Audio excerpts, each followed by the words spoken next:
नमस्कार दोस्तों, मैं विकास चौधरी प्रोक्सिमा एजुकेशन के डिजिटल प्लेटफॉर्म पर आप सबका एक बार फिर से स्वागत करता हूं। दोस्तों, अपन ने एक सीरीज शुरू की थी। उस सीरीज का नाम था पॉलिटी एमसीक्यू सीरीज।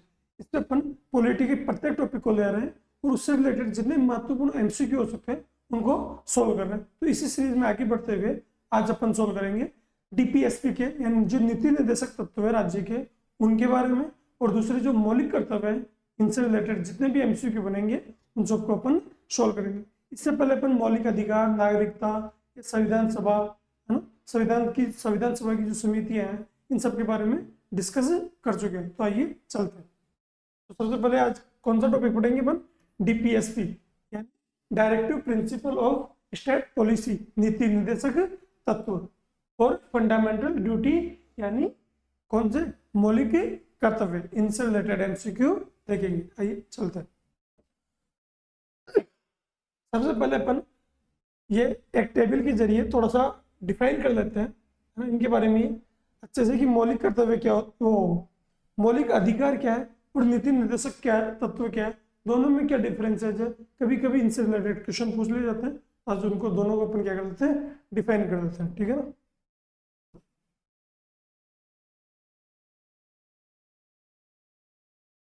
तो देखो, मौलिक कर्तव्य संविधान के कौन से भाग में? मौलिक कर्तव्य संविधान के भाग 3 में उल्लेखित है। मौलिक कर्तव्य संविधान के कौन से भाग में? मौलिक कर्तव्य संविधान के भाग 3 में उल्लेखित है। कौन से भाग में? भाग 3 में उल्लेखित है। कौन से आर्टिकल से कौन से आर्टिकल के बीच में? यह है आर्टिकल 12 से आर्टिकल 35 के बीच में उल्लेखित है। मौलिक कर्तव्य आर्टिकल 12 से आर्टिकल 35 के बीच में उल्लेखित है। वही जो नीति निर्देशक तत्व है इस संविधान के कौन से भाग में स्थित है? इस संविधान के भाग 4 में स्थित है। अपन ने पढ़ा था कि संविधान के कितने भाग है टोटल? संविधान के पहले 22 भाग थे शुरू में और अब वर्तमान में 25 भाग है ना। तो संविधान में जो भाग 4 है उसमें नीति निर्देशक तत्व जिसको अपन क्या बोलते हैं? डीपीएसपी, है ना। DPSP directive principle of state policy, DPSP संविधान के भाग 4 में उल्लेखित है।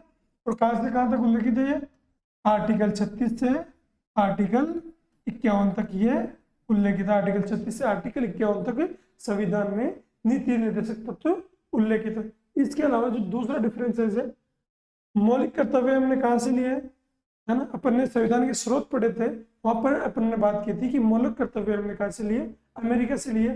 जबकि जो नीति निर्देशक तत्व है ये हमने कहां से लिए? नीति निर्देशक तत्व हमने आयरलैंड के संविधान से लिए। किसके संविधान से? नीति निर्देशक तत्व हमने आयरलैंड के संविधान से लिए। इसके अलावा बात करते हैं इनकी प्रकृति कैसी है। मौलिक अधिकारों की प्रकृति नकारात्मक। क्यों भाई नकारात्मक? क्यों? क्योंकि ये राज्य के ऊपर क्या करते हैं? राज्य के ऊपर अपनी जो सर्वोच्चता है वो स्थापित करता है कि राज्य इनके खिलाफ कानून नहीं बना सकता, राज्य के ऊपर अधिकार जमाता है ना। इनकी प्रवृत्ति कैसी है? इनकी प्रवृत्ति नकारात्मक है। जबकि जो नीति निर्देशक तत्व है इनकी प्रकृति कैसी है? इनकी प्रकृति सकारात्मक है। क्यों? क्योंकि यह है राज्य को अधिकार देते हैं। ये तो राज्य पे प्रतिबंध लगाते हैं मौलिक कर्तव्य तो, है ना। और ये क्या देते हैं? राज्य को अधिकार देते हैं कि जाओ, तुम्हें छूट है कि तुम जो करना चाहो वो कर सकते हो। सरकारों को छूट देते हैं, सकारात्मक। तो सरकार फिर कानून बनाती है उनसे रिलेटेड। जैसे शिक्षा के बारे में कानून बना दिया, स्वास्थ्य के ऊपर कानून बना दिया, तो सरकारों को ये अधिकार कौन देता है? ये अधिकार देते हैं नीति निर्देशक तत्व। इसके अलावा ये वाद योग्य है ना, और इनके उल्लंघन पर न्यायालय में जाया जा सकता है। वाद योग्य और अवाद योग्य क्या होते हैं? वाद योग्य वह होते हैं यानी जिनके ऊपर केस किया जा सकता है। अगर जिनका उल्लंघन होता है तो केस किया जा सकता है, कोर्ट में जा सकते हो कि मेरे मौलिक अधिकारों का या मेरे मूल अधिकारों का उल्लंघन हुआ है। लेकिन जो डीपीएसपी नीति निर्देशक ये तो राज्य के हैं। अगर राज्य शिक्षा से संबंधित कोई कानून नहीं बनाए तो क्या अपन राज्य के ऊपर केस कर सकते हैं? नहीं कर सकते। अगर केस कर सकते तब तक बहुत सारे मामलों में केस कर दिया होता राज्य के ऊपर। लेकिन क्या ये गैरवाद योग्य है, यानी इनको अपन सुप्रीम कोर्ट तक या किसी भी न्यायालय तक नहीं ले जा सकते। ये न्यायालय द्वारा परिवर्तनीय नहीं है ना, न्यायालय द्वारा लागू नहीं किया जा सकता, यानी न्यायालय द्वारा इनफोर्सिबल नहीं है ना। ये गैरवाद योग्य है। ऐसा कहाँ लिखा हुआ है गैरवाद योग्य? जो अपने संविधान का आर्टिकल 37 है ना, वो बताता है नीति निर्देशक तत्वों की प्रकृति के बारे में। किसकी? नीति निर्देशक तत्वों की प्रकृति के बारे में आर्टिकल 37 से बताता। इसके अलावा ये कानूनी रूप से मान्य है ना, कि ये कानूनी रूप से मान्य है, यानी विधि द्वारा अगर इनका उल्लंघन होता है तो सर्वोच्च न्यायालय जाओ, वहां से कुछ रीट जारी करवाओ। 5 प्रकार की रीट पढ़ी थी अपन ने। जबकि ये नैतिक व राजनीतिक रूप से मान्य है। इसका अर्थ क्या है? नैतिक व राजनीतिक रूप से मान्य, यानी इसके अंदर जो प्रावधान है वो ये बोलते हैं कि राज्य को ये काम करना चाहिए। अगर काम नहीं करता है तो जो विपक्ष है ना, अगर शिक्षा के ऊपर ध्यान नहीं देगा, जैसे कोई भी गवर्नमेंट बैठी हुई है इस केंद्र में, है ना, जो सत्ता जिस भी सरकार के पास है, अगर वो किसी चीज के ऊपर ध्यान नहीं देगी तो विपक्ष उसका क्या करेगा? उसके ऊपर हमला करेगा, उसके ऊपर राजनीतिक रूप से प्रेशर बनाएगा। तो ये राजनीतिक मान्यता है और नैतिक बाध्यता भी है। क्या? नैतिक बाध्यता कि राज्य को ऐसा करना चाहिए। इसके अलावा लागू करने के लिए विधान की आवश्यकता नहीं। क्या मौलिक कर्तव्यों को लागू करने के लिए किसी विधान की आवश्यकता है? नहीं, किसी विधान की आवश्यकता नहीं है, क्योंकि मौलिक कर्तव्य संविधान में पहले से लागू है। लेकिन नीति निर्देशक तत्वों के बारे में संविधान में नहीं कहा गया कि कौन सी नीति निर्देशक तत्व। इसमें यह कहा गया है कि राज्य नीति निर्देशक तत्व बनाएगा, है ना, लोक कल्याण के लिए, सामाजिक व्यवस्था बनाने के लिए नीति निर्देशक तत्वों की व्यवस्था करेगा। लेकिन कौन से नीति निर्देशक तत्व, इनके बारे में बात नहीं की गई है डायरेक्ट, है ना। तो इसमें क्या है, इसको इनको लागू करने की कोई आवश्यकता नहीं है, क्योंकि ये संविधान के द्वारा आर्टिकल 12 से आर्टिकल 35 तक पहले से लागू किया गया है ना। जबकि इनके लिए आपको क्या बनाना पड़ेगा? कानून बनाना पड़ेगा। जैसे कानून बना के क्या बना दिया हमने? स्वास्थ्य का अधिकार, स्वास्थ्य का अधिकार। स्वास्थ्य अधिकार देने वाला प्रथम राज्य बना राजस्थान। अशोक गहलोत सरकार द्वारा स्वास्थ्य का अधिकार देने वाला प्रथम राज्य बना राजस्थान। तो ये कानून के द्वारा ही तो पॉसिबल हो चुका है, कि संविधान में पहले से कोई धारा थी नहीं थी। तो इनके लिए क्या है, विधान बनाने की आवश्यकता है। कोई भी अधिनियम बनाया उसके थ्रू इन्फोर्सिबल किया जा सकता है। इसके अलावा ये व्यक्तिगत कल्याण को प्रोत्साहित करता है। मौलिक अधिकार होते हैं ना, वो किसी व्यक्ति की होते हैं। मौलिक अधिकार किसी व्यक्ति की होते हैं। जैसे मैं व्यक्ति हूँ, मेरे कुछ मौलिक अधिकार है, लेकिन जो नीति निर्देशक तत्व है ना, वो किसी व्यक्ति के नहीं है, वो किसके? पूरे राज्य के हैं। राज्य का कर्तव्य है वो। अब राज्य का कर्तव्य, राज्य केवल मेरे लिए तो कानून नहीं बनाएगा, राज्य बनाएगा तो पूरे राज्य के लिए कानून बनाएगा, है ना। तो ये सामाजिक और आर्थिक कल्याण के लिए है। ये लाइन बहुत अच्छे से याद रखना, ये सामाजिक और आर्थिक कल्याण के लिए है, जबकि ये व्यक्तिगत कल्याण के लिए, यानी ये एक व्यक्ति के ऊपर ध्यान देता है, ये पूरे समाज पे ध्यान देता है ना। और इसमें कौन सा कल्याण होगा? ये राजनीतिक कल्याण। कौन सा? राजनीतिक कल्याण, है ना। ये राजनीतिक कल्याण की बात करता है, जबकि ये सामाजिक और आर्थिक कल्याण की बात करता है। ठीक, सामाजिक और आर्थिक कल्याण की बात करता है। इसके अलावा कि नागरिकों को स्वतः प्राप्त होते हैं, यानी डायरेक्ट नागरिकों को प्राप्त हो जाते हैं। लेकिन क्या हमें स्वास्थ्य का जो अधिकार है, जब अशोक गहलोत जी ने पारित नहीं किया था, उससे पहले प्राप्त था? नहीं था।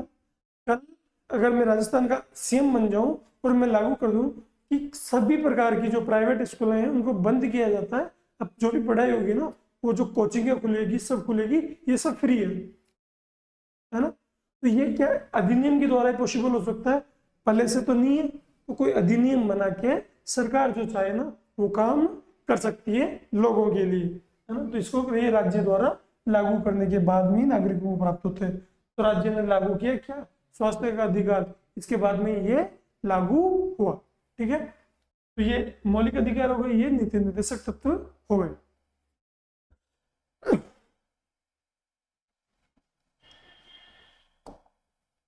देखो अपन अब क्वेश्चन देखते हैं। फर्स्ट क्वेश्चन, राज्य के नीति निर्देशक तत्वों को, राज्य के नीति निर्देशक तत्वों को भारतीय संविधान में शामिल किए जाने का उद्देश्य है। राज्य के जो भी नीति निर्देशक तत्व है ना, उनको भारतीय संविधान में शामिल किए जाने का क्या उद्देश्य है? राजनीतिक प्रजातंत्र को स्थापित करना है क्या? राजनीतिक प्रजातंत्र स्थापित करना है? नहीं, राजनीतिक प्रजातंत्र स्थापित करने के लिए तो हमें क्या चाहिए? इसके लिए तो हमें मौलिक अधिकार चाहिए। क्या चाहिए? मौलिक अधिकार। इसके लिए क्या चाहिए? इसके लिए हमें चाहिए मौलिक अधिकार।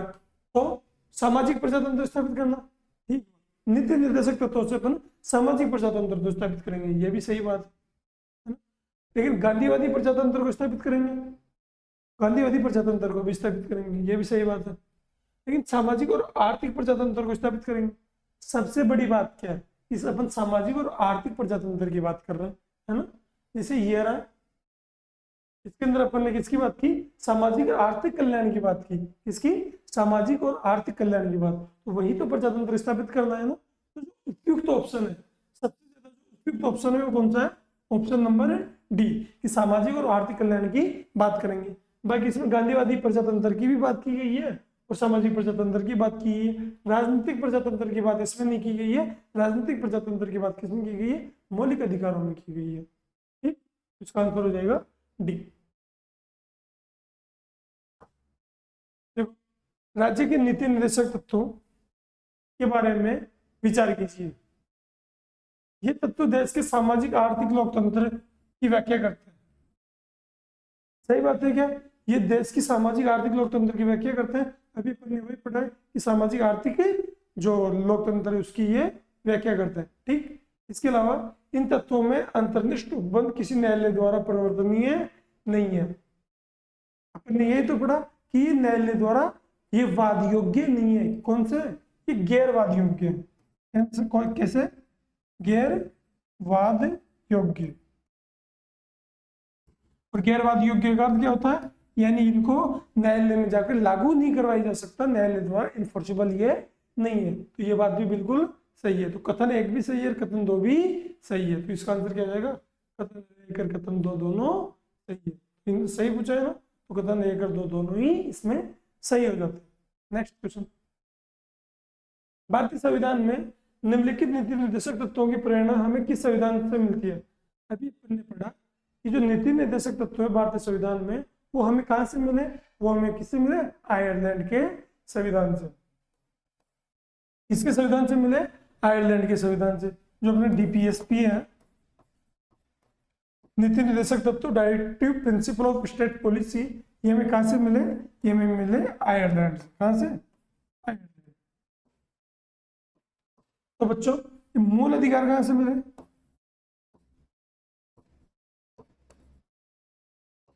मूल अधिकार हमें कहां से मिले, ये हमें मिले अमेरिका से। कहां से, अमेरिका, है ना।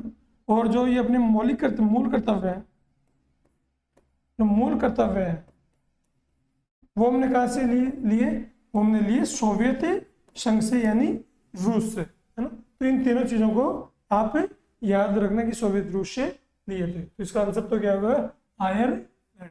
ठीक, नेक्स्ट क्वेश्चन, समान कार्य के लिए समान वेतन भारत के संविधान को सुनिश्चित किया गया है। देखो एक एक करके जो अपने डीपीएसपी है उनके बारे में बात कर लेते हैं।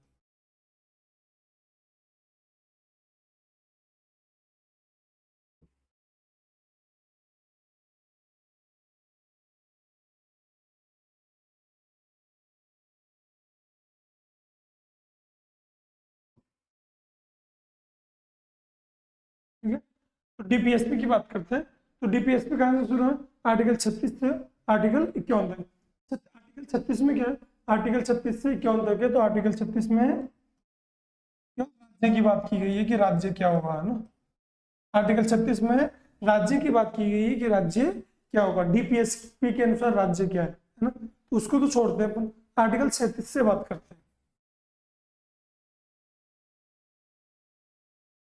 आर्टिकल 37 क्या बोलता है ना, जो संविधान का आर्टिकल 37 ये बोलता है, ये बताता है डीपीएसपी की प्रवृत्ति, डीपीएसपी की प्रवृत्ति, कि डीपीएसपी कैसी होगी। क्या बताता है ये बताता है डीपीएसपी की प्रवृत्ति। अब डीपीएसपी की प्रवृत्ति कौन कौन सी है, अपन ने अभी भी पढ़ा कि डीपीएसपी की प्रवृत्ति कौन सी है। एक तो ये गैरवाद योग्य है, कौन से, गैरवाद योग्य, है ना। दूसरा जो इनको क्या है, दूसरी इनकी जो प्रवृत्ति है वो कौन सी है, कि ये न्यायालय द्वारा इन्फोर्सेबल नहीं, द्वारा लागू नहीं, ये न्यायालय द्वारा परिवर्तनीय नहीं है। ये दो कंडीशन है, उसके बाद में क्या है, राज्य का कर्तव्य है। इसमें क्या दिया हुआ है, राज्य का कर्तव्य है।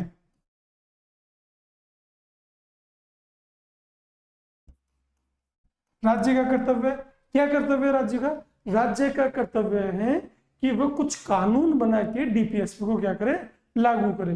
राज्य का कर्तव्य है कि वह कानून बनाकर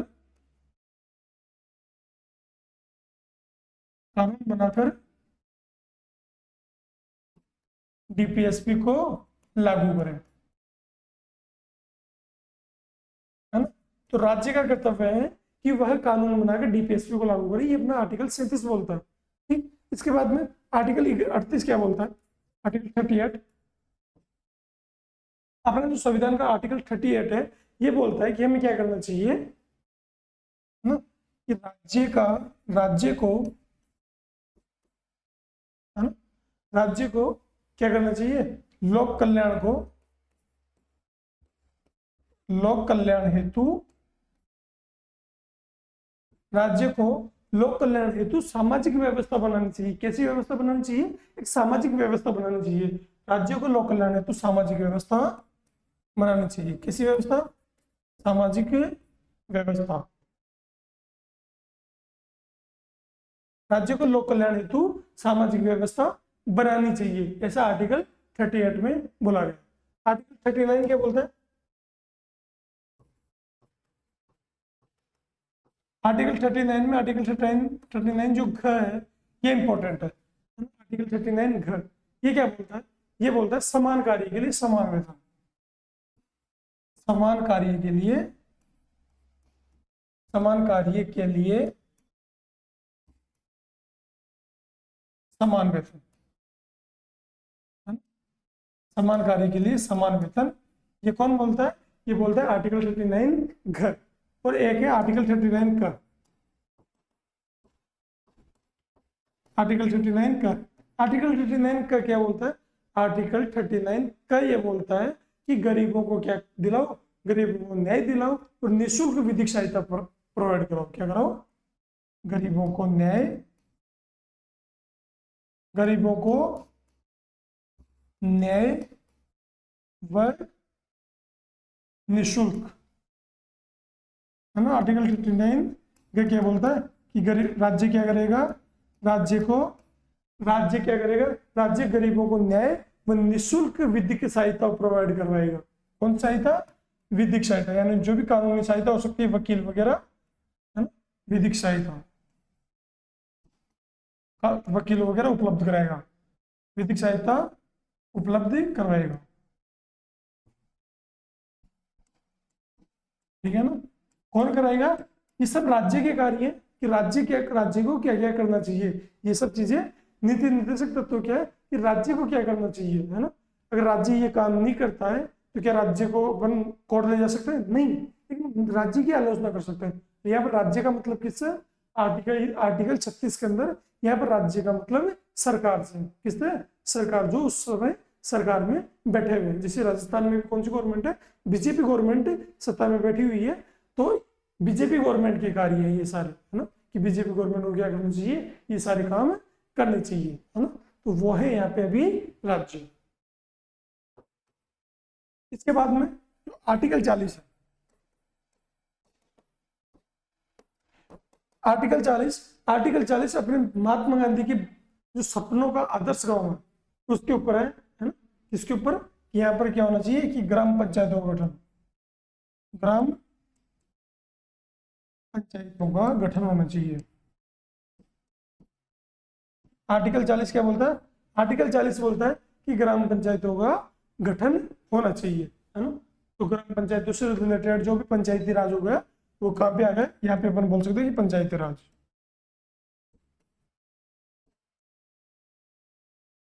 बाकी पंचायती राज तो अपन कब लाए, 73वें संविधान संशोधन के तहत 1992 में पंचायती राज के नियम आए थे।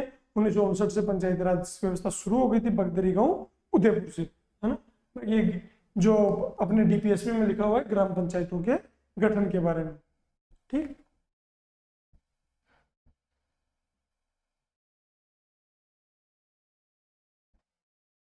आर्टिकल 41, आर्टिकल 42 और आर्टिकल 43 दोनों तीनों एक साथ याद रखने वाली चीजें है ना। तो कैसे याद रखेंगे? आर्टिकल 41 है ना, आर्टिकल 41 में कहा गया है कि कुछ दशाओं में क्या होना चाहिए? काम देना चाहिए। क्या होना चाहिए? कुछ दशाओं में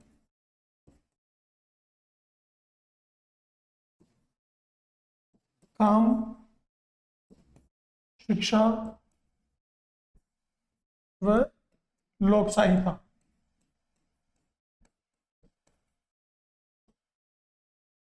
पाने का अधिकार।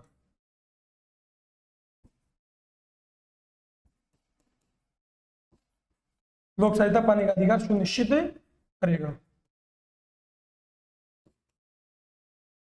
ना। तो आर्टिकल 41 क्या बोलता है? आर्टिकल 41 बोलता है कि राज्य का कर्तव्य है कि वो लोगों को क्या करे? कुछ दशाओं में काम प्रोवाइड करवाए, जिसको अपन बोलते हैं रोजगार, है ना, कि हमें नौकरी दो। तो काम प्रोवाइड, वो हमें जो नौकरी, अपन जो नौकरी मांग रहे हैं ना राज्य से, कौन से आर्टिकल के तहत मांग रहे हैं? आर्टिकल 41 के तहत, कि हमें काम दो। काम हो गया, शिक्षा हो गई, ये लोक सहायता पाने का अधिकार सुनिश्चित करेगा कि राज्य को ये काम करना चाहिए। तो ये काम लिखा हुआ है आर्टिकल 41 में। लेकिन यार अगर काम मिल जाए, है ना, मैं बोल दूं कि पहाड़ से कूदना है रोज, तो ये काम है, इसके पैसे मिलेंगे आपको, तो आप उसको मानोगे थोड़ी। नहीं, मानवोचित दशा होनी चाहिए। कौन सी दशा होनी चाहिए? काम दो, लेकिन काम की दशाएं भी दो, है ना, मानवोचित दशाएं होनी चाहिए।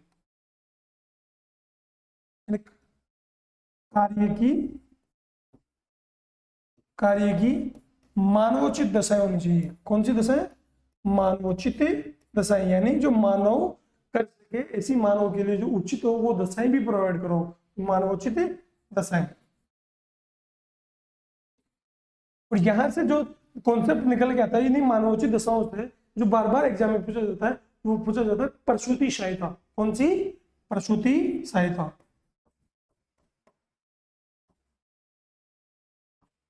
प्रसूति सहायता यानी जब स्त्री गर्भ धारण करती है, जब उसकी डिलीवरी होती है, उसके बाद में उसको छुट्टियां मिल जाती है, उस छुट्टियों में भी उसको पैसे मिलते हैं। तो कौन से आर्टिकल के तहत मिलते हैं, है ना? तो कौन से आर्टिकल के तहत मिलते हैं? आर्टिकल 42 देता है कि यार काम की जो मानवोचित दशाएं हैं, यानी प्रसूति सहायता। क्यों? क्योंकि इस कंडीशन में वो काम करने के लायक नहीं है, लेकिन वो एम्प्लॉय तो है आपकी, है ना। एक आर्टिकल 41 के तहत वो गवर्नमेंट की एम्प्लॉय बनती है, तो उसको क्या मिलती है? छुट्टियां मिलती है, प्रसूति सहायता के तहत, आर्टिकल 42।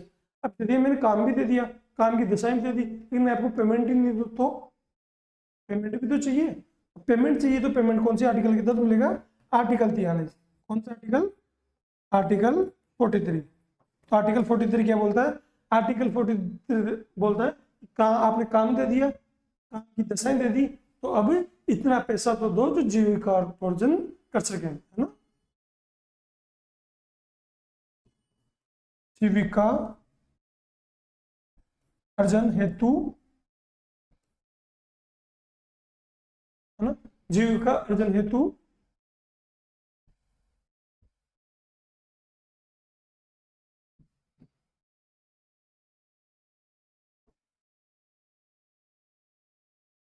पर्याप्त धन, है ना, पर्याप्त धन बोल दो या अपनी आर्थिक सहायता बोल दो, कि जीविका उपार्जन हेतु पर्याप्त रूप से क्या होगी? आपको धन दिया जाएगा, है ना, या आपने काम किया है तो इसके पैसे भी ढंग से मिलेंगे, ठीक ठाक पैसे मिल जाएंगे, इससे आपका जीविका अर्जन चल जाए। ऐसा नहीं होगा कि बोरी भर के पैसे मिलेंगे, नहीं, ऐसे इतने पैसे मिल जाएंगे कि आप अपनी जीविका चला सको।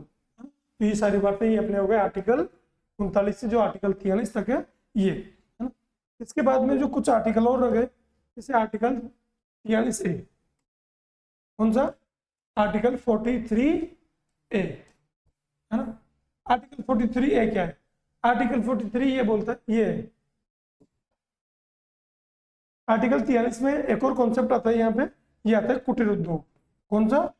कुटीर उद्योग। कुटीर उद्योग है, उसकी बात किसमें की गई है? कुटीर उद्योगों की बात है। कुटीर उद्योग की राज्य क्या करेगा? राज्य कुटीर उद्योगों को क्या करेगा? प्रोवाइड कराएगा, कुटीर उद्योगों को मतलब संवर्धन करेगा, आगे बढ़ाने में सहायता करेगा। तो ये आर्टिकल 43 में लिखा हुआ है ना। इसके अलावा आर्टिकल 43 का में क्या लिखा हुआ है? आर्टिकल 43 का में लिखा ए में लिखा हुआ है ना, क्या कि राज्य क्या करेगा, राज्य कामगारों को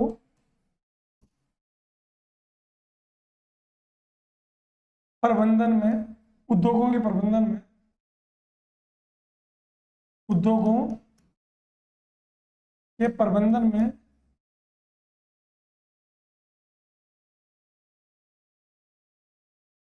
भागीदारी देगा। हाँ, राज्य क्या करेगा, कामगारों को, जो उद्योग, कोई भी उद्योग लगाए, कोई भी इंडस्ट्री लगाई, वहां पे जो मजदूर है ना, वो क्या करेंगे, वो भी मैनेजमेंट का हिस्सा होंगे ना। ऐसा कहाँ पे कहा गया है, आर्टिकल 43 से क में कहा गया है। आर्टिकल 43 ख में क्या कहा गया है ना, यहाँ पे जो आर्टिकल 43 बी है, इसमें सहकारी समिति है। कौन सी, इसकी बात की गई है, सहकारी समितियों की बात की गई है ना। कि राज्य क्या करेगा, राज्य सहकारी समितियों के संवर्धन का काम करेगा, उनको आगे बढ़ाने में सहायता करेगा। ये लिखा हुआ है आर्टिकल 43 से बी में। इसके अलावा आर्टिकल 44, आर्टिकल 44 में क्या लिखा हुआ है ना, आर्टिकल 44 जो ये गवर्नमेंट करती रहती है ना, समान नागरिक संहिता, समान सिविल संहिता, है ना, जो सबसे पहले लागू किसने किया था, गोवा ने। तो समान सिविल संहिता, समान सिविल संहिता,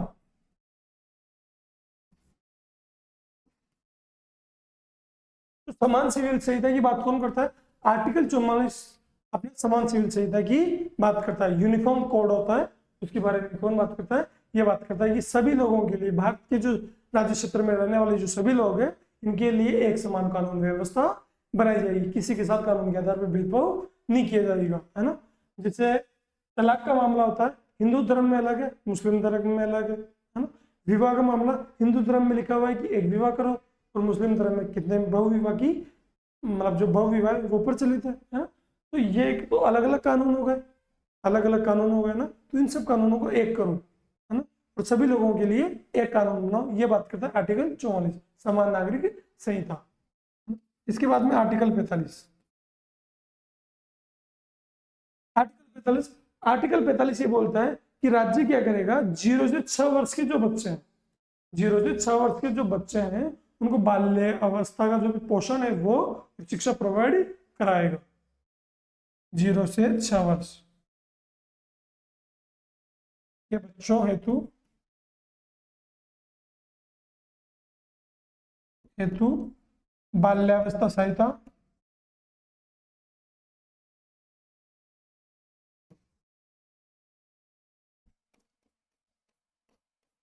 बाल्यावस्था सहायता एवं शिक्षण, शिक्षा, है ना। तो ये जो अपनी जो आंगनबाड़ी वगैरह है ना, ये आंगनबाड़ी जो 0 से 6 वर्ष के बच्चों के लिए है, ये एक राज्य का कर्तव्य है। कौन से आर्टिकल के तहत, आर्टिकल 45 के तहत। तो इसमें अपन लिख सकते हैं आंगनबाड़ी,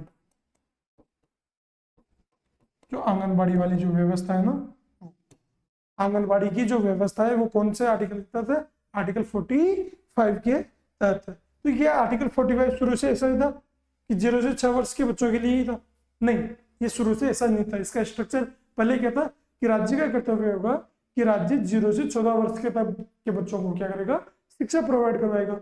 लेकिन 86वें संविधान संशोधन अधिनियम, कौन सा अधिनियम, 86वां संविधान संशोधन अधिनियम 2002, उसके तहत क्या किया गया, जो 6 से 14 वर्ष तक के बच्चे हैं उनको शिक्षा का अधिकार दे दिया और उसको मौलिक कर्तव्य बना दिया। अपन ने पढ़ा था आर्टिकल 21, आर्टिकल 21 ए या आर्टिकल 21 का 86वां संविधान संशोधन अधिनियम के तहत उसको क्या बना दिया, मौलिक अधिकार बना दिया, है ना। तो अपन उसको ध्यान रखेंगे कि 86वें संविधान संशोधन के तहत इसके टुकड़े किए गए थे।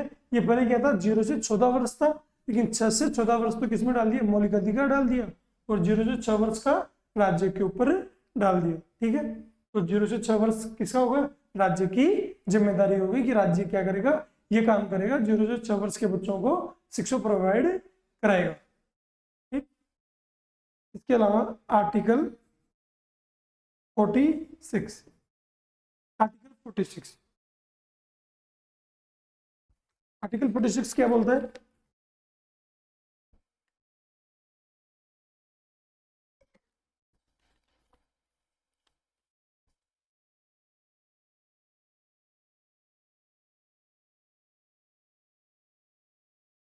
आर्टिकल 46 क्या बोलता है? आर्टिकल 46 ये बोलता है कि राज्य क्या करेगा, जो अनुसूचित जाति है, अनुसूचित जो जनजाति है या जो अन्य दुर्लभ वर्ग है ना, उनके लिए आर्थिक सहायता और शिक्षा की व्यवस्था करेगा। किसकी? है ना, SC ST व अन्य दुर्लभ वर्ग, अन्य दुर्लभ वर्ग, अन्य दुर्लभ वर्गों हेतु शिक्षा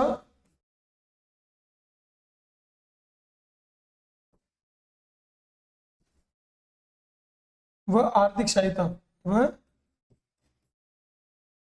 आर्थिक सहायता का उपबंध करेगा।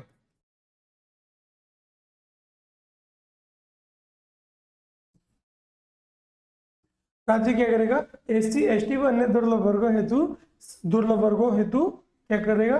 आर्थिक सहायता का उपबंध करेगा। जो आपको ये छात्रवृत्तियां वगैरह मिलती है ना, ये कहां से मिलती है? कौन सा आर्टिकल दे रहा है? आर्टिकल 46। राज्य अपना कर्तव्य निभा रहा है अच्छे से, तुम लोगों को सैलरी दे रहा है, कौन सी? छात्रवृत्ति के रूप में। तो राज्य जो छात्रवृत्ति देता है वो आर्टिकल 46 के तहत दे रहा है। क्या कि ऐसे इनको क्या दे दो? शिक्षा दे दो, शिक्षा के साथ साथ कुछ आर्थिक सहायता भी इनको प्रोवाइड करवा दो। ठीक है, ये हो गए अपने 46 तक। इसके अलावा अपना जो 46वां आर्टिकल 46 है, आर्टिकल 46 क्या बोलता है?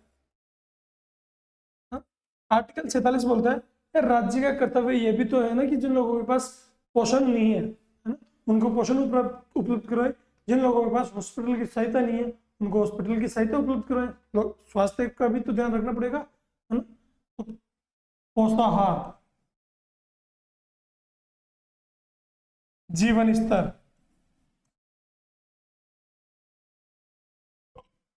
पोषाहार, जीवन स्तर,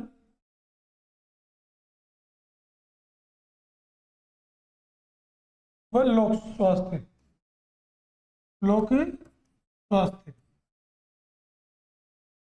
इन तीन शब्दों को याद रखना है कि राज्य का कर्तव्य है कि वो अपने को पोषाहार उपलब्ध करवाएगा, जीवन की अच्छी दशाएं उपलब्ध कराएगा, यानी जीवन स्तर प्रोवाइड करवाएगा, और लोक स्वास्थ्य प्रोवाइड करवाएगा। ये राज्य का कर्तव्य है। तो राज्य के कर्तव्य नीति निर्देशक तत्व है ना। तो ये आर्टिकल 47 है।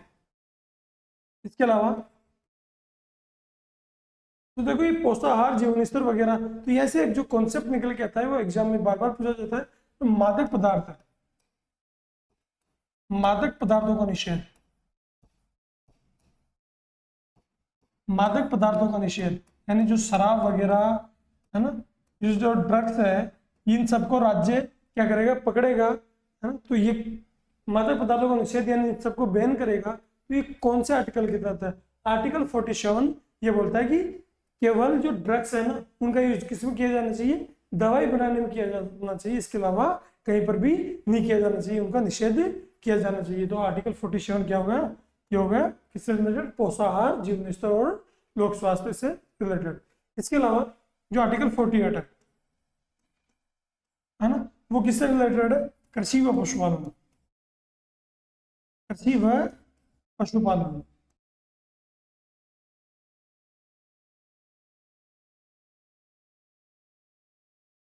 कृषि व पशुपालन, राज्य क्या करेगा?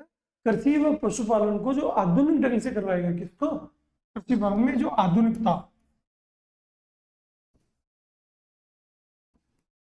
राज्य क्या काम करेगा? कृषि और पशुपालन में आधुनिकता लाएगा, उनमें कुछ वैज्ञानिक दृष्टिकोण प्रोवाइड करवाएगा। किसानों को क्या करेगा? मतलब अलग अलग जो हाइब्रिड बीज हो गए, ये सब जो प्रोवाइड करवाता है ना, वो किसके तहत प्रोवाइड करवाता है? आर्टिकल 48 के तहत प्रोवाइड करवाता है। ठीक है। और एक कृषि व पशुपालन, यहाँ से कुछ चीजें निकल के आती है जो भी दुधारू मवेशी है,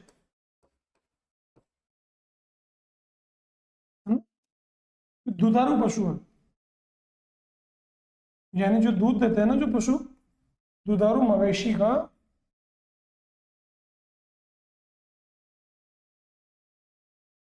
मवेशियों का वध क्या है? निषेध है कि दुधारू दुधारू जो भी मवेशी है उनका वध नहीं करना चाहिए, ये निषेध है। ये आर्टिकल 48 के तहत निषेध है, क्योंकि यहाँ पे पशुपालन की भी अपन बात कर रहे हैं। एक बार एग्जाम में क्वेश्चन था कि गो हत्या वध, कि गो वध है जो गो हत्या है ना, ये निषेध है। संविधान में कौन सा आर्टिकल बोलता है कि गो हत्या निषेध है? संविधान में कौन सा आर्टिकल बोलता है? डायरेक्ट तो कहीं भी नहीं लिखा हुआ कि ये गो हत्या निषेध संविधान में कौन सा आर्टिकल बोलता है, लेकिन ये बोल रहा है ना कि दुधारू मवेशियों का वध निषेध। कौन? आर्टिकल 48। यहाँ से आंसर क्या हो जाएगा? आर्टिकल 48 के तहत गो हत्या निषेध है ना। अगर राज्य चाहे तो राज्य कानून बना सकता है गो हत्या को रोकने पे, है ना। तो राज्य से रिक्वेस्ट करो कि वो ऐसा कानून बनाए जिससे वो गो हत्या की जो घटनाएं देखती है इन पर लगाम लगाई जा सके। ठीक है। आर्टिकल 48(1), आर्टिकल 48(1) या आर्टिकल 48(a) बोल दो। इसके अंदर क्या है? इसके अंतर्गत प्राकृतिक पर्यावरण से रिलेटेड है ना, पर्यावरण संरक्षण।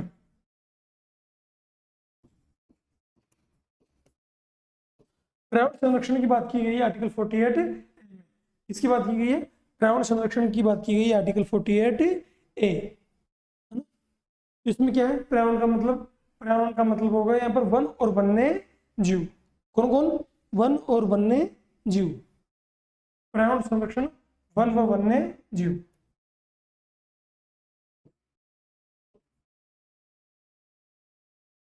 वन व वन्य जीव, तो ये होगा पर्यावरण संरक्षण। इसके अलावा अपने को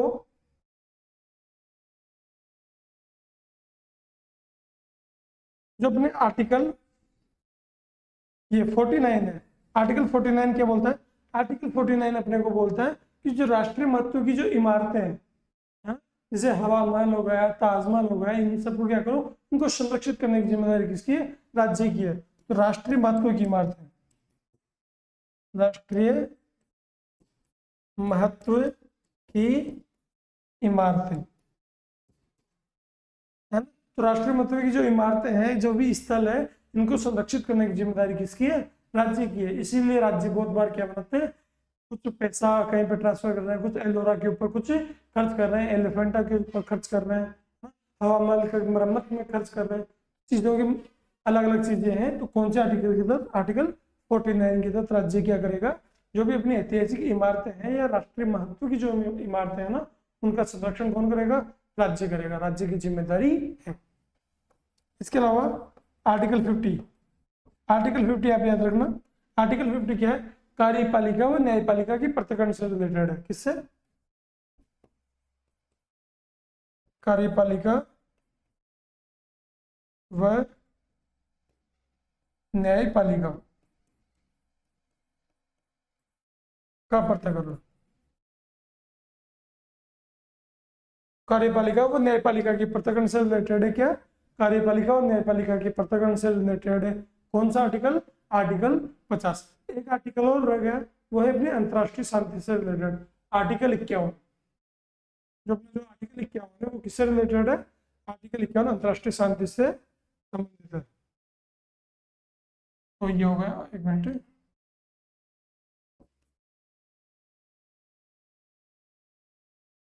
आर्टिकल 51। आर्टिकल 51 क्या बोलता है? आर्टिकल 51 बोलता है अंतरराष्ट्रीय शांति व सहयोग को बढ़ावा, है ना।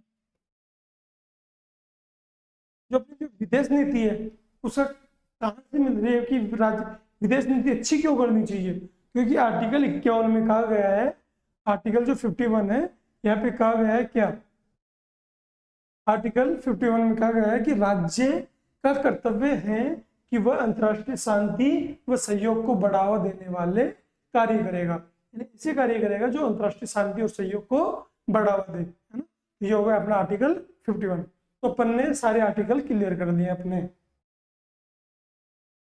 ये देखो, ये आर्टिकल 37 कर लिया, 38 हो गया, ठीक है।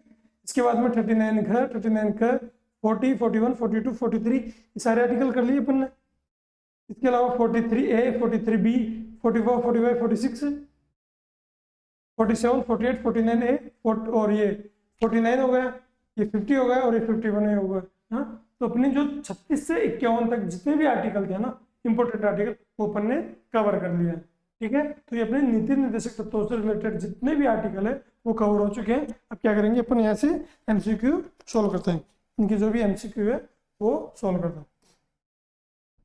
देखो यहाँ पे लिखा हुआ है, निम्नलिखित में से किसके अंतर्गत पंचायती राज व्यवस्था की व्यवस्था की गई है। अभी भी अपन ने पढ़ा कि आर्टिकल 40 इसके अंदर, आज जो अपना संविधान का जो आर्टिकल 40 है उसमें ग्राम पंचायतों से रिलेटेड है। किससे रिलेटेड?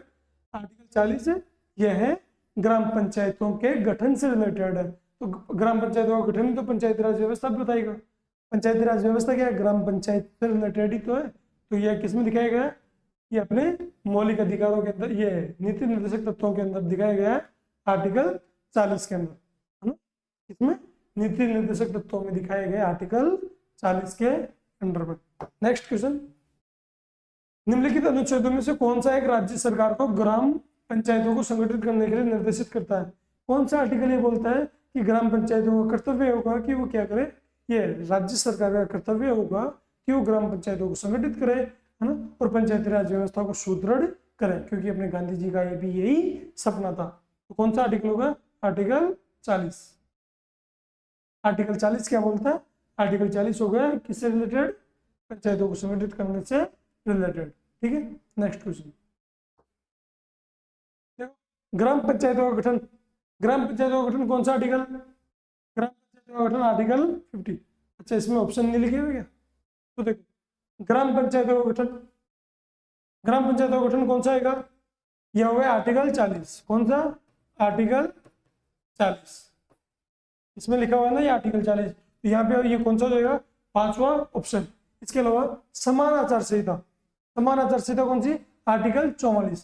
तो ग्राम पंचायत का गठन ही आ गया, समान आचार संहिता ये आ गई आर्टिकल 44। तो इसमें आ गया 2, 2 में क्या आ गया? 2 में आ गया 1। सी, कृषि व पशुपालन। कृषि व पशुपालन कौन से? आर्टिकल 48, यानी 3 में हो गया 2। ठीक, इसके अलावा न्यायपालिका व कार्यपालिका का पृथक्करण आर्टिकल 50, है ना, तो इसमें आ जाएगा 3, इसमें आ गया 3। और अंतरराष्ट्रीय शांति का विकास किसमें आएगा? आर्टिकल ये अनुच्छेद 51 में, तो इसमें आ गया 4, है ना। तो इसका आंसर क्या हो जाएगा? इसका आंसर हो जाएगा 1 2 1 या 5 1 2 3 4, ये इसका सही आंसर हो जाएगा। यहाँ पर ये ऑप्शन छूट गए, ऑप्शन लिखे नहीं थे, तो इसका आंसर क्या हो जाएगा? 5 1 2 3 4, ये इसका सही आंसर हो जाएगा। नेक्स्ट क्वेश्चन, अनुच्छेद 39A में क्या है? अनुच्छेद 39A में क्या है? ये बोल रहा है ये सही सुमेलित नहीं है। अपने को क्या देखना है? सही सुमेलित नहीं है। एग्जाम में आधे क्वेश्चन तो अपन इसलिए गलत कर देते हैं क्योंकि अपन सही क्रम से वर्ड्स को पकड़ते नहीं है। यहाँ पे पूछा नहीं है, यानी इनमें से कौन सा गलत है? तो 39A में समान न्याय और निःशुल्क विधिक सहायता की बात की गई है, ठीक बात, तो ये भी सही बात है। आर्टिकल 40 ग्राम पंचायतों के गठन की बात की गई है, ये भी सही बात है। आर्टिकल 44 समान नागरिक संहिता की बात की गई है, तो ये भी सही बात है। जबकि आर्टिकल 48, आर्टिकल 48 इसमें किसकी बात की गई है?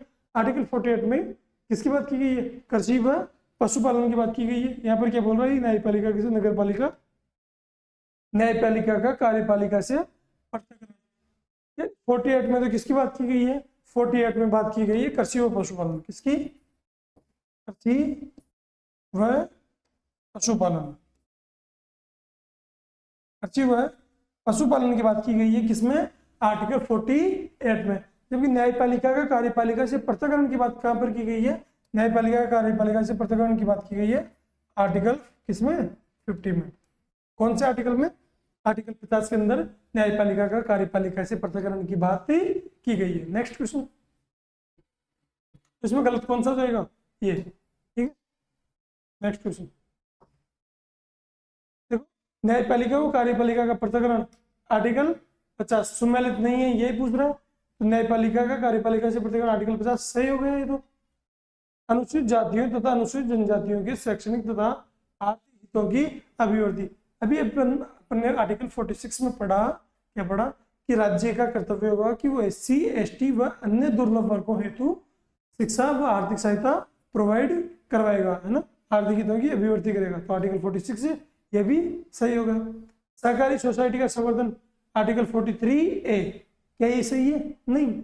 आर्टिकल 43A के अंदर किसकी बात की गई है? आर्टिकल 43A में क्या बात की गई है? इसके अंदर बात की गई है कि राज्य क्या करेगा, जो भी कर्मचारी है उनको भी उद्योगों में क्या करेगा, उद्योगों में प्रबंधन में हिस्सा दिलाएगा। इसमें क्या, कर्मचारियों की उद्योगों में, उद्योग के प्रबंधन में हिस्सा,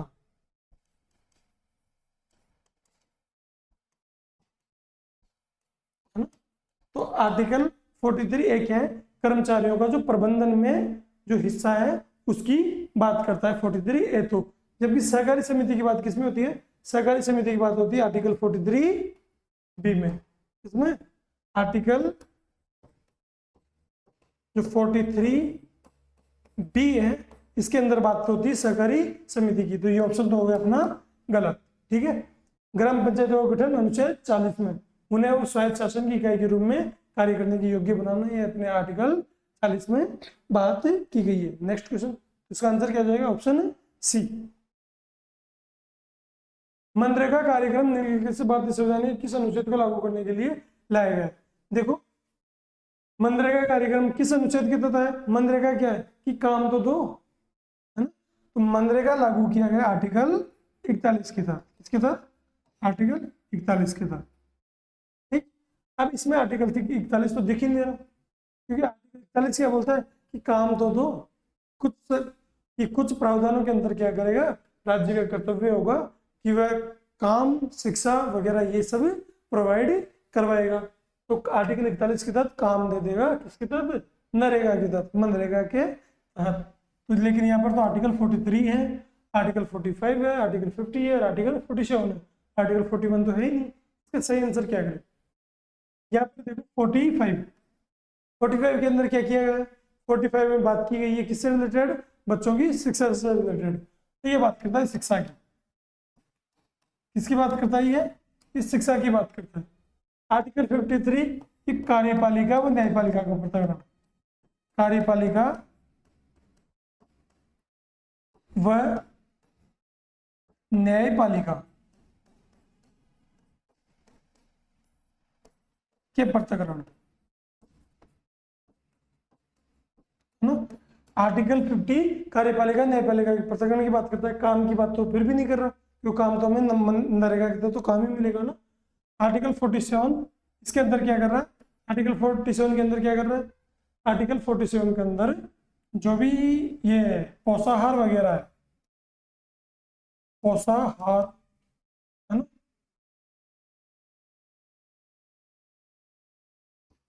पोषाहार हो गया, जीवन स्तर हो गया और ये लोक स्वास्थ्य हो गया, इन सबसे रिलेटेड किसमें? आर्टिकल 47 में। जबकि 43 क्या है?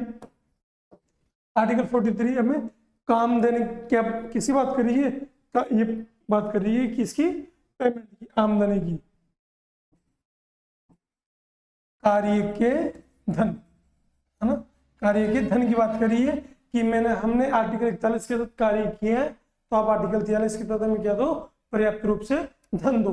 तो नरेगा के तहत भी तो पर्याप्त रूप से इतनी मजदूरी मिल जाती है कि आप अपना जीविकोपार्जन कर लो। तो आर्टिकल 43 इसका सही आंसर होना चाहिए, क्योंकि और ऑप्शन तो इसके बिल्कुल भी एप्रोप्रिएट नहीं है ना, तो इसकी बिल्कुल भी एप्रोप्रिएट नहीं है। और बाकी इस क्वेश्चन को डिलीट होना चाहिए था, ये डिलीट हुआ नहीं। इसका सही आंसर बोर्ड ने भी क्या माना? 43 इसका सही आंसर माना। ठीक है, नेक्स्ट क्वेश्चन। 42वें संविधान संशोधन द्वारा किस अनुच्छेद के माध्यम से श्रमिकों के प्रबंधन में भागीदारी? अपन ने भी पढ़ा कि श्रमिकों की जो प्रबंधन में भागीदारी है वो कौन से आर्टिकल के तहत है? आर्टिकल 43A के तहत। आर्टिकल 43A के तहत श्रमिकों की प्रबंधन में भागीदारी है। और आर्टिकल 43A कब जुड़ा? 42वें संविधान संशोधन 1976 के तहत ये जुड़ा था, है ना। तो आर्टिकल 43A श्रमिकों की प्रबंधन, उद्योगों के प्रबंधन में भागीदारी की बात करता है। ठीक है, नेक्स्ट क्वेश्चन। राज्य के नीति निर्देशक सिद्धांतों के निम्नलिखित अनुच्छेदों में से कौन सा अंतरराष्ट्रीय शांति और सुरक्षा की संबंधित है? अंतरराष्ट्रीय शांति और सुरक्षा से संबंधित कौन सा है? अपन ने पढ़ा आर्टिकल 51, है ना। कौन सा आर्टिकल 51 जो पढ़ा था वो किससे संबंधित है? अंतरराष्ट्रीय शांति और सुरक्षा के संवर्धन से। ठीक, नेक्स्ट क्वेश्चन। 42वें संविधान संशोधन द्वारा कौन सा नीति निर्देशक तत्वों में नहीं जोड़ा गया? देखो, शोषण से बच्चों व अल्पवयस्कों की सुरक्षा, ये शोषण से बच्चों व अल्पवयस्कों की सुरक्षा, इसके बारे में बात करता है। कौन सा आर्टिकल? आर्टिकल 39(4), जो अपने संविधान का आर्टिकल 39(4) है, वो बात करता है कि राज्य का कर्तव्य होगा कि शोषण से बच्चों व अल्पवयस्कों की सुरक्षा करे। ये आर्टिकल 39(4) किसके तहत जोड़ा गया? 42वें कॉन्स्टिट्यूशन अमेंडमेंट के तहत जोड़ा गया 1976 में। और इसी के आधार पर बाद में बाल श्रम कानून बनाए गए, है ना, कि बालकों से काम मत कराओ। बाल श्रम कानून किसके तहत बने?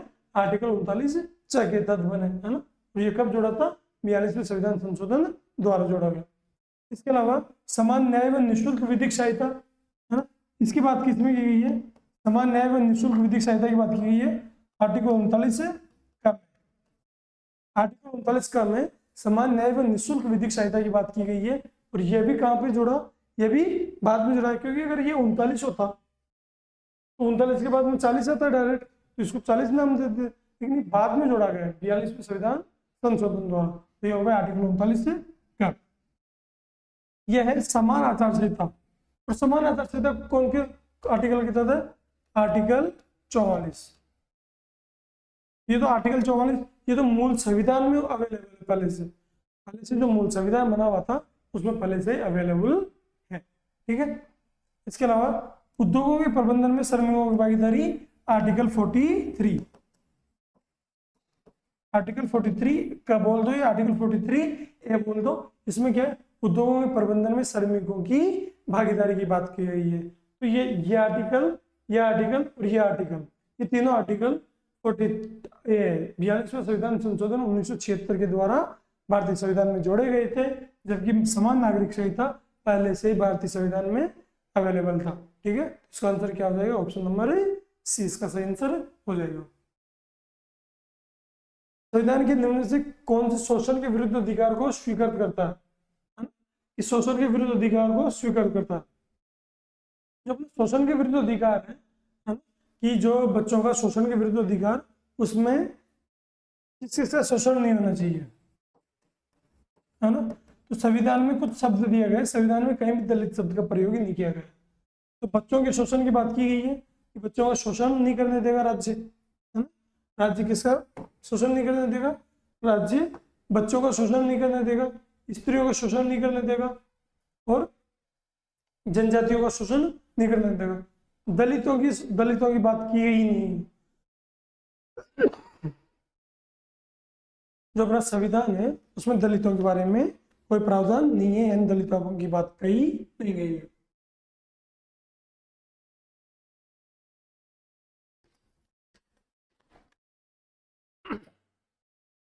संविधान में कहीं भी दलित शब्द का यूज नहीं किया गया है। क्या यूज किया गया है? एससी या एसटी, अनुसूचित जाति या अनुसूचित जनजाति। ठीक है, तो कौन सा ऑप्शन होगा?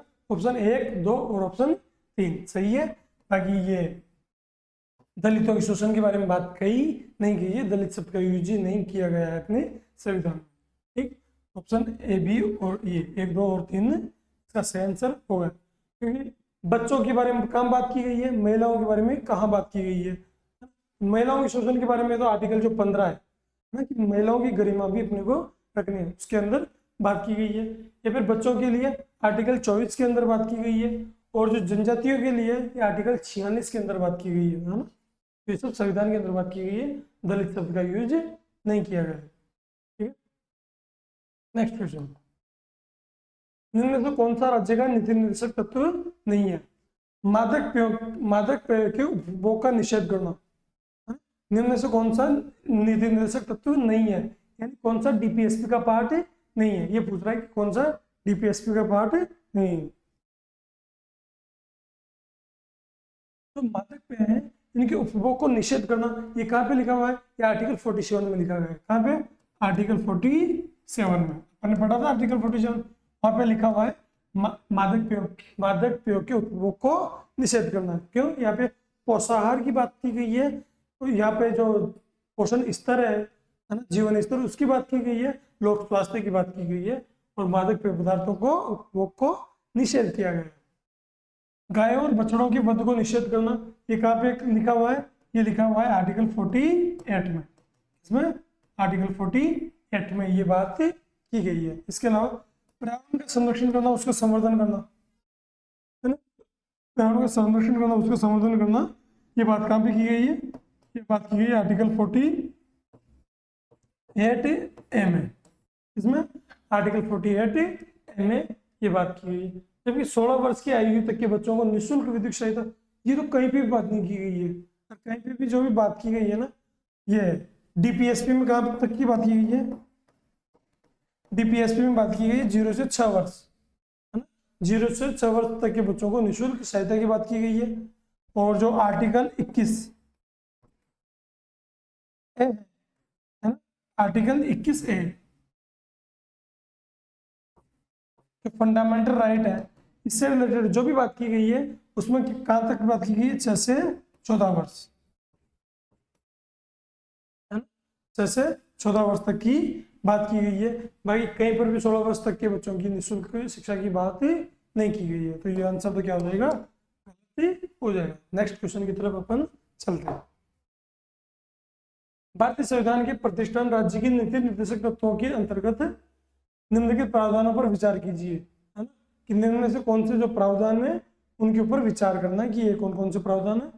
उपयुक्त में से कौन से गांधीवादी सिद्धांत है जो राज्य के नीति निर्देशक तत्वों में प्रतिबिंबित होते हैं? यानी ये जो लिखे हुए हैं ना, इनमें से कौन से ऐसे हैं जो गांधीवादी सिद्धांत को प्रतिबिंबित करते हैं? दोस्तों देखो, गांधीवादी सिद्धांत क्या बोलता है? गांधी जी सामाजिक समरसता की प्रतीक है। तो जैसे अपन देख लें, एक मिनट,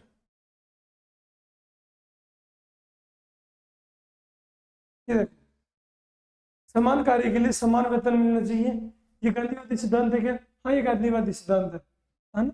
समान कार्य के लिए समान वेतन मिलना चाहिए, तो ये भी गांधीवादी सिद्धांत है। ठीक, इसके अलावा ग्राम पंचायतों का गठन, ये भी गांधीवादी सिद्धांत है। अपन इसको लिखते हैं कि महात्मा गांधी, ये महात्मा गांधी का सिद्धांत है। ये भी महात्मा गांधी का सिद्धांत है। ठीक है ना। ग्राम पंचायतों के गठन की बात भी कौन करते हैं? महात्मा गांधी करते हैं।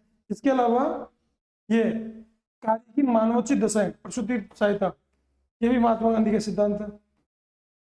ठीक, कुटीर उद्योग, जहाँ पे कुटीर उद्योग की बात होगी, महात्मा गांधी आगे बढ़ाते हैं उसको, ये भी महात्मा गांधी का सिद्धांत है। आर्टिकल 43 भी महात्मा गांधी के सिद्धांत के अंदर है। ठीक, इसके अलावा राज्य कामगार उद्योगों में प्रबंधन भागीदारी सहकारी समितियां, ये भी महात्मा गांधी का सिद्धांत है। सहकारी समितियां भी, ठीक, ये भी महात्मा गांधी सिद्धांत है। SC ST केयर मतलब जो लोग हैं उनको आगे बढ़ाना है। गांधी जी शराब के बिल्कुल खिलाफ थे, ये भी गांधीवादी सिद्धांत है। ठीक, गांधी जी गाय को तो माता मानते थे, तो ये भी महात्मा गांधी सिद्धांत के अनुसार आर्टिकल 48 भी। ठीक, तो सब, और ये भी महात्मा गांधी का सिद्धांत है, अंतरराष्ट्रीय शांति और सहयोग को बढ़ावा देना। तो इतनी सारी बातें जो महात्मा गांधी के सिद्धांत के अनुसार है। ठीक है, तो अपन अपने क्वेश्चन को डील करते हैं।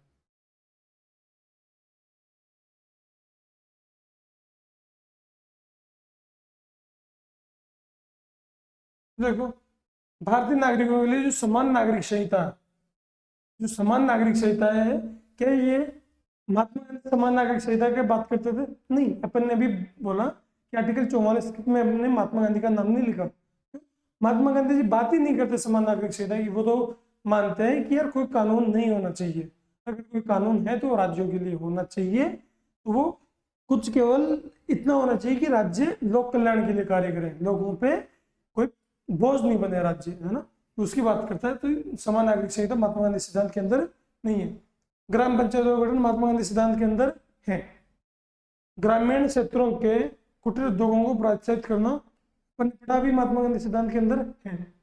सभी कारोबारों के लिए यथोचित अवकाश और सांस्कृतिक अवसर सुरक्षित करना, है ना, ये अवकाश वगैरह सांस्कृतिक कार्यक्रम ये महात्मा गांधी सिद्धांत के अंदर नहीं आते हैं, है ना। तो महात्मा गांधी का सिद्धांत कौन कौन सा होगा, एक तो 2 और एक 3, कौन कौन सा, आर्टिकल 2 और आर्टिकल 3, ये ऑप्शन 2 और ऑप्शन 3 महात्मा गांधी सिद्धांत के अनुसार है, कौन सा होगा, ऑप्शन बी।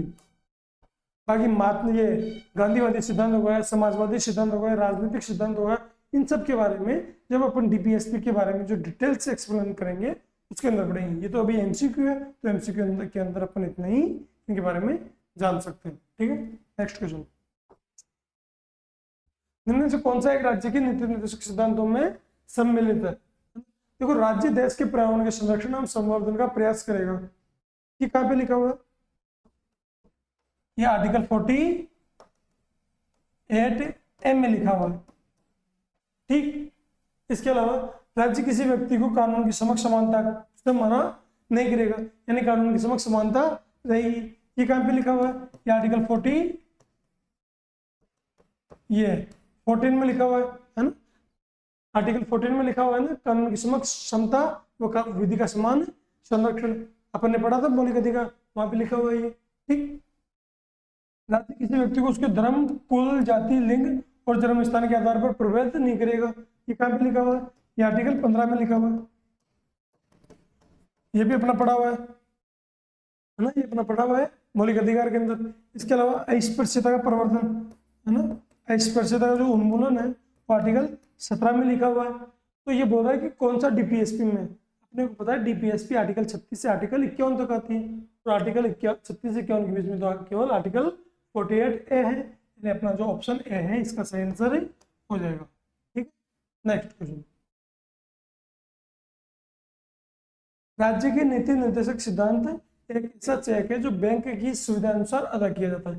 के टी शाह ने ऐसा कहा था कि यार जो ये डीपीएसपी है ना, इनको न्यायालय में अवाध योग्य घोषित किया हुआ है, यानी न्यायालय में नहीं जा सकते, मतलब राज्य चाहे तो क्या करे, इन सिद्धांतों को लागू करे, नहीं चाहे तो नहीं करे, है ना।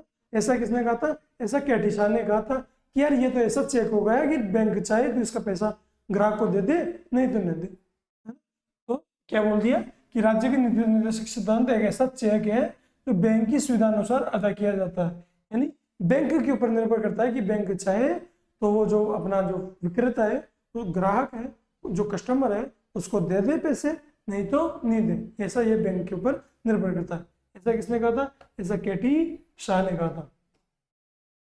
भीमराव अम्बेडकर ने लेकिन एक बात कही थी इसके बारे में कि नीति निर्देशक तत्व भले ही न्यायालय में वाद योग्य नहीं है, लेकिन यह डिसाइड करेंगे कि कौन सी सरकार आने वाले समय में चुनाव जीतेगी, है ना। तो सिंपल शब्दों में बता रहा हूँ, कौन सी सरकार आने वाले चुनाव जीतेगी, क्योंकि गवर्नमेंट जो भी ये नीति निर्देशक तत्व क्या है, गवर्नमेंट की पॉलिसी है कि गवर्नमेंट को क्या क्या काम करना चाहिए। अगर गवर्नमेंट ने ये काम नहीं किए, डीपीएसपी के काम नहीं किए, तो जनता के अंदर क्या बनेगी, उस गवर्नमेंट की खराब छवि बनेगी और उसको वोट कम मिलेंगे, तो वो चुनाव हार जाएगी, है ना। तो ये क्या डीपीएसपी के बारे में किसने कहा था, भीमराव अम्बेडकर ने कहा था कि ये चुनाव में क्या करेगी, किसी भी पार्टी के जीत का आधार बनेगी, ठीक है। फिर के टी शाह हो गया इसका आंसर। नेक्स्ट क्वेश्चन,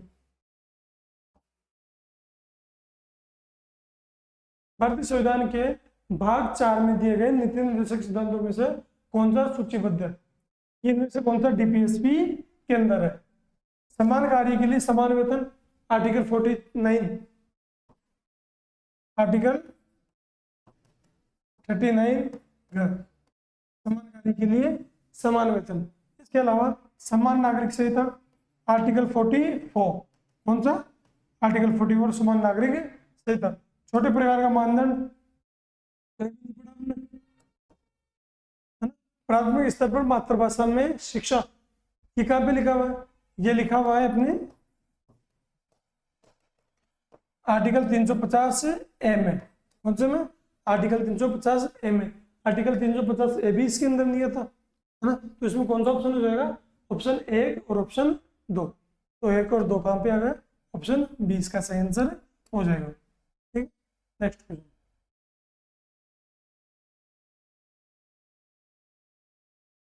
निम्नलिखित में से किसकी संस्तुति पर भारतीय संविधान में मूल कर्तव्य शामिल किए गए। 1 मिनट, है ना।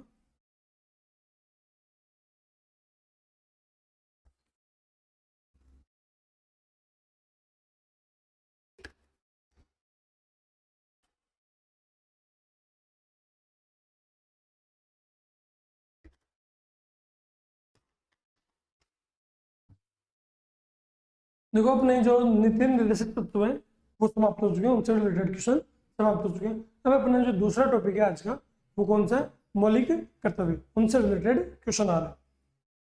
अपन मौलिक कर्तव्यों की बात कर लेते हैं कि मौलिक कर्तव्य क्या है। मौलिक कर्तव्य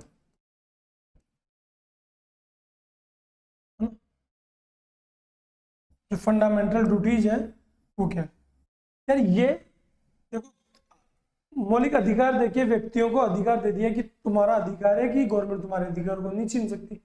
डीपीएसपी में राज्य के कर्तव्य बता दिए कि राज्य के कर्तव्य है, ये कर्तव्य है, लेकिन लोगों को भी तो कुछ कर्तव्य निभाने होंगे, क्या लोग कुछ नहीं करेंगे? लोग अपने अधिकारों की बात करेंगे, लेकिन जहाँ पे अधिकार होते हैं वहां पे कर्तव्य भी होंगे। लेकिन जो मूल संविधान है वहां पर कर्तव्य लिखे हुए नहीं थे, है ना। तो उनको मूल संविधान में कर्तव्यों का उल्लेख कहाँ पे किया नहीं था। तो फिर ये मौलिक कर्तव्य अपन कहाँ से पढ़ रहे हैं? मौलिक कर्तव्य अपन पढ़ रहे हैं 42वें कॉन्स्टिट्यूशन अमेंडमेंट्स के तहत, 42वें संविधान संशोधन अधिनियम 1976, इसकी देन है मौलिक कर्तव्य। 42वें कॉन्स्टिट्यूशन अमेंडमेंट 1976 के आधार पर सरदार स्वर्ण सिंह समिति, कौन सी समिति? सरदार स्वर्ण सिंह समिति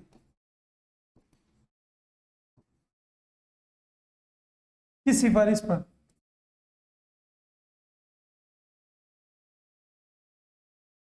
सरदार स्वर्ण सिंह समिति की सिफारिश पर क्या किया गया? मौलिक कर्तव्यों को भारतीय संविधान में शामिल किया गया। तो कहां पे शामिल किया? तो ये संविधान का जो भाग 4 का है। देखो संविधान का भाग 4 क्या था? नीति निर्देशक तत्व। संविधान का भाग 5 क्या था? संघ।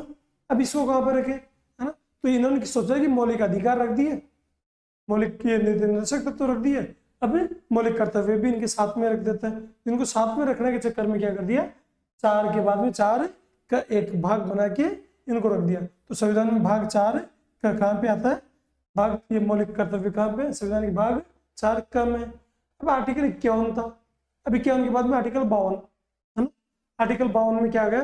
किससे संबंधित आ गई? संघ से रिलेटेड आ गई, राष्ट्रपति से रिलेटेड। अब वो तो आ रहे हैं, तो इनको कौन से अनुच्छेद में रखें? तो इनके लिए अलग से अनुच्छेद बना दिया कि आर्टिकल 51 के बाद में कौन सा होना चाहिए? आर्टिकल 51 का होना चाहिए। आर्टिकल 51 का बोल दो, आर्टिकल 51 ए बोल दो, है ना। आर्टिकल 51 का या आर्टिकल 51 ए बोल दो। तो इसके तहत हमने क्या कर दिया? मौलिक कर्तव्य भारतीय संविधान में इनपुट कर दिए। ठीक, ये इसके बारे में जो बेसिक जानकारी है कि मौलिक कर्तव्य कहाँ से आए। और एक और चीज जो पूछी जाती है कि मौलिक कर्तव्य हमने कौन से देश से लिए हैं? तो सोवियत रूस से लिए। किससे? सोवियत संघ से। सोवियत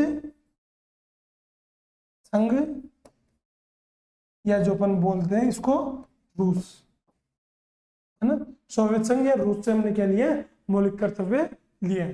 ठीक बात। तो ये मौलिक कर्तव्य से रिलेटेड जो इंपॉर्टेंट फैक्ट थे वो हो गए। अभी हम सारे के सारे मौलिक कर्तव्य देख लेंगे। ये शुरू में ही, अभी वर्तमान में कितने मौलिक कर्तव्य? वर्तमान में 11 मौलिक कर्तव्य है, लेकिन शुरू में ऐसा नहीं था। शुरू में केवल 10 मौलिक कर्तव्य थे। 86वें संविधान संशोधन के तहत टोटल कितने मौलिक कर्तव्य हुए? 11 मौलिक कर्तव्य हुए। किसकी संस्तुति पर भारतीय संविधान में मूल कर्तव्य शामिल किया गया? किसकी संस्तुति पर शामिल किया गया? सरदार स्वर्ण सिंह समिति की सिफारिश पर शामिल किया गया। ठीक है, तो ये क्वेश्चन अपना 16 है। कौन सा? कि सरदार स्वर्ण सिंह समिति की सिफारिश पर मौलिक कर्तव्य भारतीय संविधान में शामिल किए गए। नेक्स्ट क्वेश्चन देखो, ये पूछ रहा है भारतीय प्रभुता, एकता और अखंडता की रक्षा करने और उसे अक्षुण्ण बनाए रखने के मूल कर्तव्य का किस स्थान पर रखा गया है? तो अपन मौलिक कर्तव्य के बारे में बात करते हैं कि कौन कौन से मौलिक कर्तव्य है ना। कौन से? अपन बात करते हैं फंडामेंटल ड्यूटीज के बारे में। फंडामेंटल ड्यूटीज FD, है ना, मौलिक कर्तव्य। तो देखो शुरू में कितने मौलिक कर्तव्य थे? शुरू में मौलिक कर्तव्य थे केवल 10, है ना। तो जब संविधान में मौलिक कर्तव्यों को इनर्ट किया गया था 42वें संविधान संशोधन 1976 के द्वारा, तब भारतीय संविधान में केवल 10 मौलिक कर्तव्य थे। लेकिन वर्तमान में कितने हो गए? वर्तमान में 11। वर्तमान में कितने मौलिक कर्तव्य हो गए? वर्तमान में 11 मौलिक कर्तव्य हो गए। तो 11वां मौलिक कर्तव्य कब जोड़ा गया? ये जोड़ा गया 86वां संविधान संशोधन 2002 के द्वारा, है ना। 86वां संविधान संशोधन 2002 से भारतीय संविधान में कितने मौलिक कर्तव्य हो गए? भारतीय संविधान में 11 मौलिक कर्तव्य हो गए, ठीक है ना। तो ये अपने एक एक करके सारे मौलिक कर्तव्य पढ़ लेते हैं कि क्या है। अपन केवल इनके हिंट पढ़ेंगे कि जो हिंट इनके बनते हैं ना वो, कि जो सबसे पहले ये अपन बोलेंगे कि जो इसका प्रथम इसका क्रम याद करना है। मौलिक कर्तव्य में जो क्वेश्चन पूछे जाते हैं वो क्या पूछे जाते हैं? ये क्रम से पूछे जाते हैं कि कौन से नंबर का मौलिक कर्तव्य है, तो अपनों क्रम से याद करना है। तो सबसे पहले अपन बात करेंगे इसकी संविधान की। शुरू की जो 4 है ना वो अपन देश से रिलेटेड बात करेंगे कि इस देश में ये होना चाहिए, ये होना चाहिए। तो सबसे पहले अपन बात करेंगे कि संविधान की पालना करें। संविधान की पालना,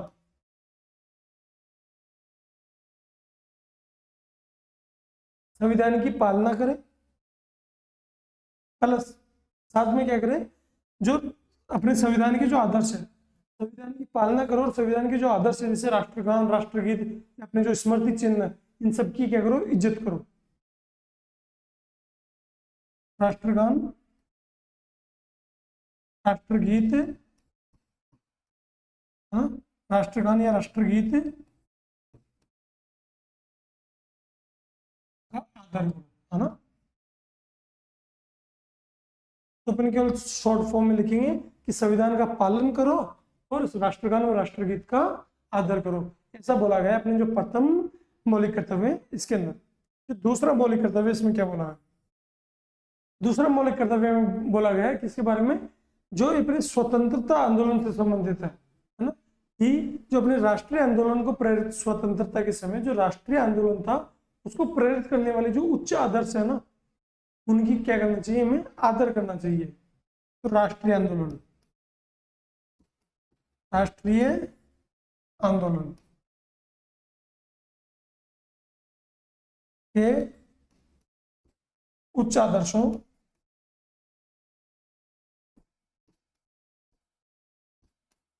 का सम्मान करो, है ना। जो राष्ट्रीय आंदोलन है उसके जो भी आदर्श रहे होंगे उनका हमें क्या करना चाहिए, उनका हमें सम्मान करना चाहिए। इसके अलावा जो तीसरा है वो तीसरा कौन सा है? वो है राष्ट्र की एकता अखंडता को अक्षुण्ण रखना है ना। तो राष्ट्र की संप्रभुता,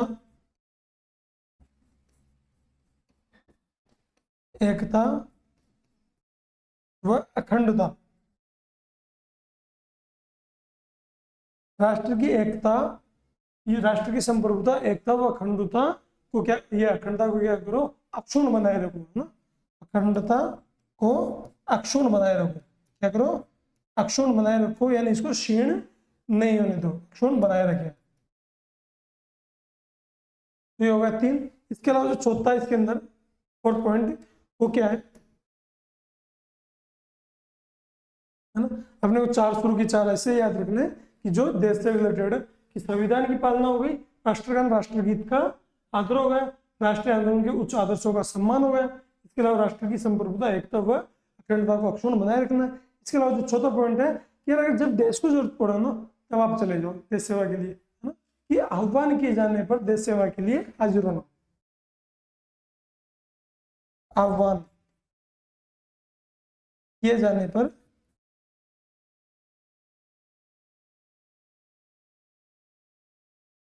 देश हित में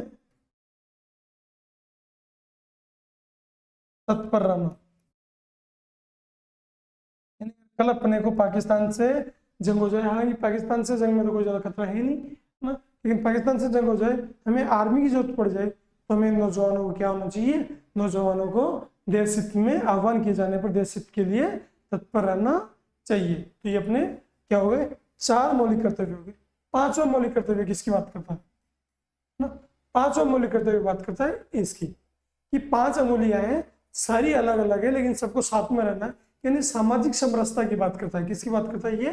सामाजिक संस्कृति, सामाजिक, इसको अपन सामाजिक, सामाजिक संस्कृति बोल सकते हैं। सामाजिक संस्कृति का आदर करें, है ना, सामाजिक संस्कृति का आदर करें कि बहुत सारे धर्म है, बहुत सारी जातियां हैं, सबका हमें क्या करना चाहिए, आदर करना चाहिए। तो कुछ कर्तव्य, कुछ चीजें ऐसी होती है जो महिलाओं के खिलाफ है, कुछ चीजें ऐसी होती है जो महिलाओं के खिलाफ है, उन प्रथाओं को हमें छोड़ना चाहिए। तो क्या करना चाहिए हमें, महिला सम्मान, महिला सम्मान विरोधी प्रथाओं का त्याग,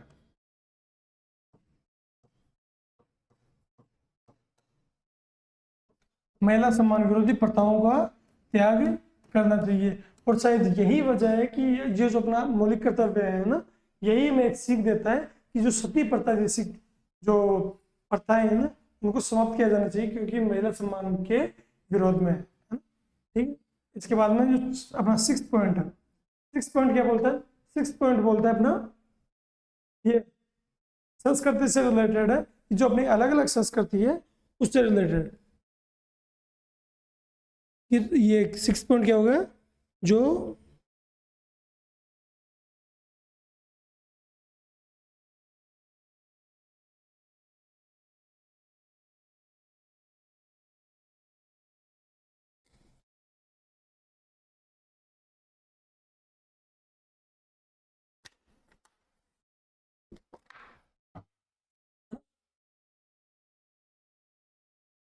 सामाजिक संस्कृति, 1 मिनट, यहाँ पे क्या आएगा इसका, तो ये क्या है, ये समानता व भ्रातृत्व की भावना, है ना, भ्रातृत्व की भावना, है ना। अपना 5वां पॉइंट क्या है, अपना 5वां पॉइंट है समानता व भ्रातृत्व की भावना, है ना। इसमें आएगा महिला सम्मान की विरोधी प्रथाओं का हमें त्याग करना चाहिए। इसके अलावा जो सामाजिक संस्कृति है अपनी, अपनी जो सामाजिक संस्कृति है, सामाजिक संस्कृति, यहाँ पे भी गलत हो जाता है ये, है ना। सामाजिक संस्कृति, सामाजिक संस्कृति है, इसके बारे में बात की गई है, किसमें की गई है, सामाजिक संस्कृति के बारे में बात की गई है कि सामाजिक संस्कृति का आदर करना चाहिए। ये कहाँ की गई है, जो मौलिक कर्तव्य है इसके 6ठे पॉइंट के अंदर सामाजिक संस्कृति की बात की गई है। जो 7वां पॉइंट है इसके अंदर किसकी बात की गई है, 7वें पॉइंट में बात की गई है इसकी प्राकृतिक, है ना, प्राकृतिक पर्यावरण की रक्षा करें। 7वें पॉइंट में प्राकृतिक पर्यावरण की रक्षा करें, ये बोला गया है कि प्राकृतिक तो पर्यावरण है, प्राकृतिक पर्यावरण की रक्षा करें। ये किसमें बोला है, ये अपने जो मौलिक कर्तव्य है इसका जो 7वां पॉइंट है इसके अंतर्गत प्राकृतिक पर्यावरण की रक्षा करें, ये बात बोली गई है। इसके अलावा जो इसका 8वां पॉइंट है, 8वां पॉइंट किससे रिलेटेड है, 8वां पॉइंट है जो विज्ञान और अनुसंधान के बारे में, है ना। ये में क्या करना चाहिए,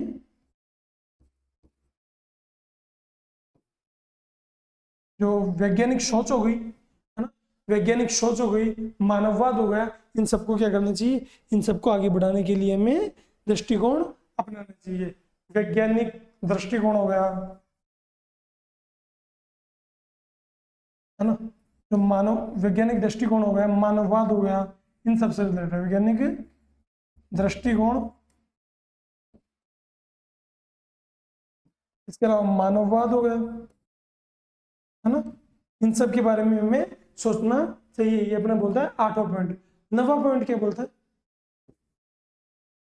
यार आप है ना जो पार्कों में बैठते हो कुर्सियों को तोड़ देते हो, गलत बात है ना, सार्वजनिक संपत्ति को नुकसान मत पहुंचाओ। ये बोलता है कि सार्वजनिक संपत्ति, सार्वजनिक सार्वजनिक संपत्ति, 1 मिनट,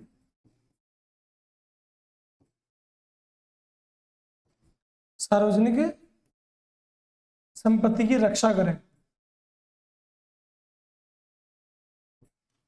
सार्वजनिक संपत्ति की रक्षा करें, उसको नुकसान नहीं पहुंचाए, है ना। तो इसके बारे में अपना 9वां पॉइंट बात करता है। जो 10वां पॉइंट बचता है, 10वां पॉइंट वो किसके बारे में बात करता है, वो बोलता है कि व्यक्तिगत हो चाहे सामूहिक रूप से हमेशा आगे बढ़ने का प्रयास करना चाहिए। व्यक्तिगत या सामूहिक रूप से उत्कृष्टता, उत्कृष्टता के साथ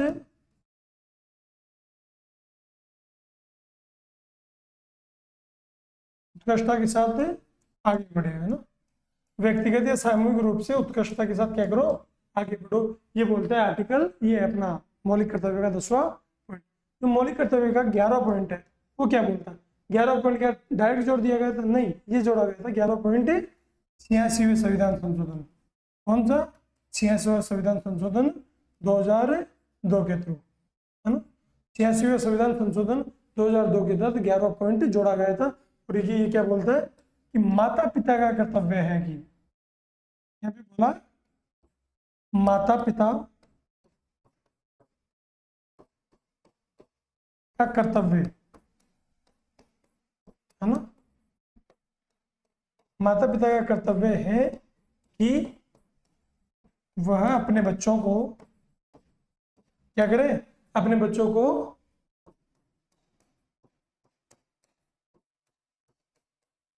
6 से 14 वर्ष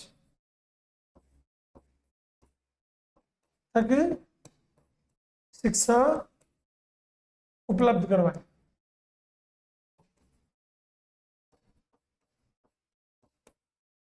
क्या है इसमें बोल रहा है 11 पॉइंट कि माता पिता का कर्तव्य है कि वो अपने बच्चों को 6 से 14 वर्ष तक की शिक्षा उपलब्ध करवाइए, यानी 6 से 14 वर्ष का जो बच्चा है उसको शिक्षा उपलब्ध करवाइए, माता पिता का कर्तव्य। तो अपन ने टोटल कितने पढ़ लिए? 11 के 11 मौलिक कर्तव्य पढ़ लिए। एक बार इनका रिवीजन कर देते हैं कि संविधान की पालना करो, है ना, कि प्रत्येक नागरिक का कर्तव्य है कि वे संविधान की पालना करें और वो आदर्श जो संविधान के आदर्श है ना, जैसे राष्ट्रगान, राष्ट्रगीत, इन सबका आदर करें। दूसरा है कि प्रत्येक देश के प्रत्येक नागरिक का कर्तव्य है कि राष्ट्रीय आंदोलन के जो उच्च आदर्श है उनका सम्मान करें। तीसरी बात, राष्ट्र की संप्रभुता, एकता व अखंडता को अक्षुण्ण बनाए रखने का प्रयास करें, है ना। ऐसे कार्य करें जिससे राष्ट्र की एकता, अखंडता और अक्षुण्ण ये संप्रभुता बनी रहे। वैसे ही जरूरत पड़ने पर देश के काम भी आना, है ना। तो आह्वान किए जाने पर देश हित में तत्पर रहना, ये भी अपने 4th पॉइंट हो गया। समानता व भ्रातृत्व की भावना, समानता व भ्रातृत्व की भावना किसमें? अपना जो 5वां पॉइंट है इसके अंदर, कि 5वां मूल्य क्या है? समान नहीं है, लेकिन इन्हें भ्रातृत्व बना के रखना है, ठीक है। तो समानता व भ्रातृत्व की भावना। साथ में यहाँ पे है महिला सम्मान विरोधी जो प्रथाएं उनका हमें क्या करना है? त्याग करना है, ठीक है। ये 5वें पॉइंट में। सामाजिक संस्कृति का आदर, यानी जो अपनी जो मिली जुली संस्कृति है इसका हमें क्या करना चाहिए? आदर करना चाहिए। और प्राकृतिक पर्यावरण की रक्षा करो, अपने 7वां पॉइंट है। वैज्ञानिक दृष्टिकोण, मानववाद, ये सब रखो, ये अपना 8वां पॉइंट है। ये सार्वजनिक संपत्ति की रक्षा करो, 9वां पॉइंट है, ठीक। इसके अलावा 10वां पॉइंट होगा कि हमें व्यक्तिगत या सामूहिक रूप से उत्कृष्टता के साथ आगे बढ़ते रहना चाहिए, जिससे देश भी क्या बढ़ेगा? आगे बढ़ेगा। 10वां पॉइंट है। और 11वां पॉइंट क्या होगा? माता पिता का कर्तव्य है कि 6 से 14 वर्ष के बच्चों को अपनी शिक्षा उपलब्ध करवाए, ठीक है। अब आगे बढ़ते अपन जिनके MCQ रह गए उनकी तरफ। देखो, भारत के मौलिक कर्तव्य कौन सा है? भारत में मौलिक कर्तव्य कौन सा है? न्यायपालिका को कार्यपालिका से पृथक्करण करना। DPSP पढ़ रहे थे, है ना, उसमें आर्टिकल 50 आया था। DPSP में आर्टिकल 50 आया था, उसमें अपन पढ़ रहे थे न्यायपालिका का कार्यपालिका से पृथक्करण, ठीक। तो ये तो किसमें? DPSP में। हमारी मिली जुली संस्कृति की समृद्ध विरासत को संरक्षित करना। तो अपनी जो सामाजिक संस्कृति है, मिली जुली संस्कृति कौन सी हो गई? मिली जुली संस्कृति को बोलते हैं अपन सामाजिक संस्कृति। कौन सी संस्कृति? सामाजिक संस्कृति। इसका हमें क्या करना चाहिए? आदर करना चाहिए। कौन सा पॉइंट है ये अपने 6 नंबर का पॉइंट है।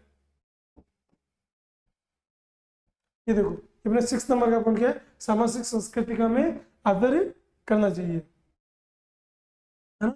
तो हमारी मिलीजुली संस्कृति की समृद्ध विरासत को संरक्षित करना चाहिए। तो ये मौलिक कर्तव्य है। बच्चों के लिए मुफ्त और व अनिवार्य शिक्षा, मुफ्त व अनिवार्य शिक्षा, इसकी बात की है, माता पिता की बात तो की नहीं, मुफ्त और अनिवार्य शिक्षा की बात की है। तो कहाँ पे की है? 6 से 14 वर्ष तक। कहाँ पे की है? एक तो बात की है मौलिक कर्तव्यों के अंदर कि माता पिता का कर्तव्य है कि 6 से 14 वर्ष तक के बच्चों को शिक्षा उपलब्ध कराएं, लेकिन मुफ्त करवाएं। माता पिता मुफ्त थोड़ी करवाएंगे, माता पिता तो यार मुफ्ती करवाएंगे, है ना। तो राज्य मुफ्त करवाए तो उसके लिए क्या होगा? यहाँ पे आर्टिकल 21, आर्टिकल 21 बच्चों को लिए मुफ्त और अनिवार्य शिक्षा 6 से 14 वर्ष तक के बच्चों के लिए। छुआछूत की परंपरा को समाप्त करना, अगर छुआछूत की परंपरा को समाप्त करना है तो ये कहाँ पे है, ये हमें आर्टिकल 17 में मिलेगा। कहाँ पे मिलेगा, आर्टिकल 17, स्पर्शीयता का अंत। ठीक है, अपन ने पढ़ा हुआ है ये भी। तो ये मौलिक कर्तव्य में कौन सा है, केवल ये सामाजिक संस्कृति का पॉइंट नंबर 6। इसका आंसर होगा ऑप्शन 20 का सही आंसर हो जाएगा। ठीक, नेक्स्ट क्वेश्चन। भारतीय संविधान द्वारा प्रदत्त मूल कर्तव्यों में निम्नलिखित में से कौन कौन सा, जो भारतीय संविधान है इनमें से कौन कौन से मौलिक कर्तव्यों में लिखे गए है ना।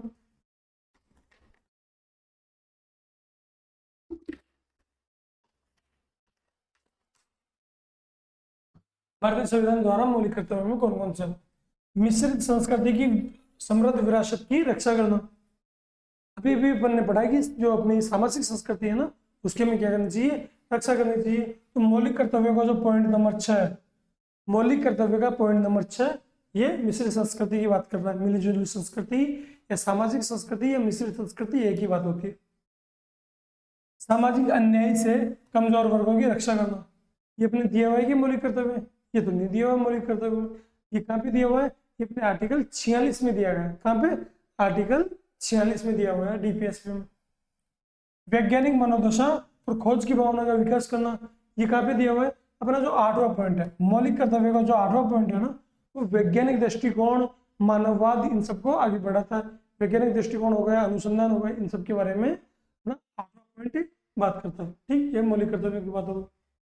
व्यक्तिगत और सामूहिक क्रियाकलापों के सभी क्षेत्रों में उत्कृष्टता के लिए प्रयत्न, अपना जो 10वां पॉइंट है मौलिक कर्तव्यों का, मौलिक कर्तव्यों का जो 10वां पॉइंट है वो किससे रिलेटेड है, व्यक्तिगत और सामूहिक क्रियाकलापों के सभी क्षेत्रों में उत्कृष्टता के लिए प्रयत्न करेगा। तो देखो ये ऑप्शन बी है ना, ये अपने मौलिक कर्तव्यों में नहीं है, बाकी 1, 3 और 4 तीनों मौलिक कर्तव्यों में है। इसका आंसर क्या हो जाएगा, ऑप्शन नंबर सी इसका सही आंसर हो जाएगा। IAS 2012 का क्वेश्चन है ना, मतलब ज्यादा लेवल के क्वेश्चन ये नहीं है, अपने को केवल 11 पॉइंट याद करना है। कौन सा एक मौलिक कर्तव्य नहीं है, कौन सा मौलिक कर्तव्य नहीं, राष्ट्रगान का सम्मान करना मौलिक कर्तव्य है। हाँ यार, अपने संविधान का पालन करो, राष्ट्रगान व राष्ट्रगीत की क्या करो, इनका आदर करो। ये अपना कहाँ पे हो गया, इनका आदर करो, इनका सम्मान करो, ये अपने मौलिक कर्तव्य फर्स्ट हो गया। राष्ट्रीय संपत्ति का बचाव करना, ये कहाँ पे हो गया, अपना जो 9वां पॉइंट है ना वो किसमें आ गया कि जो अपनी जो सरकारी संपत्ति है उसको नुकसान अपन नहीं पहुंचाएंगे। राष्ट्रीय महत्व के स्थानों और स्मारकों की रक्षा करना, है ना, राष्ट्रीय महत्व के स्थानों और स्मारकों की रक्षा करना, क्या ये अपने यहाँ पे लिखा हुआ है, सोचो, है ना। तो ये अपने किसमें लिखा हुआ है, डीपीएसपी में लिखा हुआ है। किसमें लिखा हुआ है, डीपीएसपी में लिखा हुआ है। कौन सा पॉइंट है, जो आर्टिकल 49 है। डीपीएसपी में जो आर्टिकल 49 है वो क्या बोलता है कि जो राष्ट्रीय महत्व के स्थान है, जो स्मारक है, उनके बारे में आर्टिकल 49 डीपीएसपी में लिखा हुआ है। ये किसमें नहीं लिखा हुआ, मौलिक कर्तव्य में ये नहीं लिखा हुआ। प्राकृतिक वातावरण का संरक्षण और सुधार करना, है ना, प्राकृतिक वातावरण का संरक्षण और सुधार करना, ये भी अपने मौलिक कर्तव्य में 7वां पॉइंट पे लिखा हुआ है। कौन सा नहीं लिखा हुआ, राष्ट्रीय महत्व वाला नहीं लिखा हुआ। नेक्स्ट क्वेश्चन, निम्नलिखित में से कौन सा युग्म सही नहीं है। तो भाग 3, भाग 2 किससे संबंधित है, नागरिकता से संबंधित है। अपन ने भाग के ऊपर पूरा वीडियो बनाया हुआ है ना, संविधान के जितने भाग है उनके बारे में। तो भाग 2 नागरिकता, भाग 3 मूल अधिकार, भाग 4 नीति निर्देशक तत्व, भाग 5 मौलिक कर्तव्य। क्या सही है, ये 3 तो सही है, लेकिन अपन ने अभी भी पढ़ा कि भाग 5 में नहीं है। किसमें मौलिक कर्तव्य, मौलिक कर्तव्य भाग कौन से में, भाग 4A में है। कौन से में, भाग 4A में। तो कौन सा सुमेलित नहीं है, कौन सा सुमेलित नहीं है, भाग ये डी ऑप्शन सही नहीं है, क्योंकि मौलिक कर्तव्य किसमें, भाग 4A में। तो ये अपने डीपीएसपी और जो ये मौलिक कर्तव्य है इनसे रिलेटेड जितने भी अच्छे क्वेश्चन हो सकते थे वो अपन ने कवर कर लिया है। तो ऐसी वीडियो में आगे अपन मिलते रहेंगे, अपन पूरी पॉलिटी को धीरे धीरे करके कंप्लीट कर लेंगे। आप कोई भी जो टॉपिक है उसके एमसीक्यू करो, उससे पहले टॉपिक को अच्छे से पढ़ के आओ, बाकी फिर मैं एमसीक्यू के साथ उस टॉपिक को भी पढ़ाने की कोशिश करूँ। ठीक है, तो अब मिलते रहेंगे। ठीक, नमस्कार।